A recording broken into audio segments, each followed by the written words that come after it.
தஞ்சை மாவட்டம் திருக்கானூரை மையமாக கொண்ட 7 ஊர்களில் உள்ள சிவன் கோவில்களை இணைத்து நடைபெறும் சப்தஸ்தான திருவிழா கோலாகலமாக தொடங்கியது.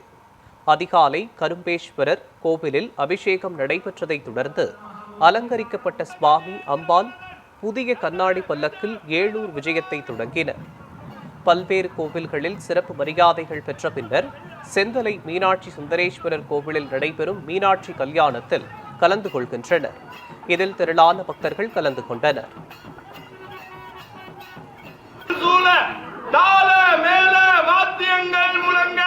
விண்ணோரும் மன்னோரும் கைதொழுது நிற்க தேவாதிராஜன் பேரருளாளன் ஆடரவ கிங்கினிகால் அழகர் செங்கல நீர் அழகர் செவ்வந்தி தோடழகர் கம்பிகாதழகர் அசைந்தாடும் அப்பர் முன்னிலும் பின்னழகர் ஆரூர் தியாகேச பெருமான் திருக்கானூர் கர்மேஸ்வர பெருமான் 140 வருடங்களுக்கு பிறகு புதிதாக அர்ப்பணிக்கப்பட்ட ஜொலிக்கும் கண்ணா